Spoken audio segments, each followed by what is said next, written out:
एक दिन अचानक महल के बाहर से गुजर रही एक लड़की पर सम्राट की नजर पड़ती है। बस एक पल में ही सम्राट उसकी खूबसूरती पर पूरी तरह मोहित हो जाता है। अपनी शाही गरिमा की परवाह किए बिना वह उसके पीछे जाता है और सीधे उसका नकाब हटा देता है। जैसे ही वह लड़की का चेहरा देखता है, उसकी सांसें थम जाती है। वह लड़की थी जिजान। उसकी खूबसूरती इतनी अद्भुत थी कि 3000 रानियों वाले सम्राट का दिल भी उसी पर आकर रुक गया। लेकिन तभी सम्राट की नजर उसके गले में पहने हार पर पड़ती है और उसे पता चलता है कि यह लड़की उसके ही राज्य की राजकुमारी है, जिसे उसकी शादी तय की गई है। सम्राट खुश होकर कहता है, मैं तुम्हें पहचानता हूं, तुम ही जिजान हो। जिजान उसकी बात से घबरा जाती है और अपना चेहरा फिर से ढक लेती है। शुरू में सम्राट इस शादी के खिलाफ था, लेकिन अब वह तुरंत उससे शादी करना चाहता था। सम्राट की सच्चाई और बेपरवाह स्वभाव से जिजान भी प्रभावित हो जाती है। धीरे धीरे दोनों एक दूसरे से प्यार करने लगते हैं और जल्द ही उनकी शादी हो जाती है। उनकी प्रेम कहानी पूरे राज्य में एक परी कहानी की तरह मशहूर हो जाती है। सबको लगता था कि अब वे हमेशा खुश रहेंगे, लेकिन किस्मत को कुछ और ही मंजूर था। अचानक एक भयानक युद्ध छिड़ जाता है।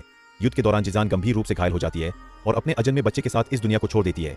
अपनी सबसे प्यारी रानी को खोने के बाद सम्राट टूट जाता है। जो कभी दयालु और पवित्र दिल वाला राजा था, अब दर्द और गुस्से से निर्दयी बन जाता है।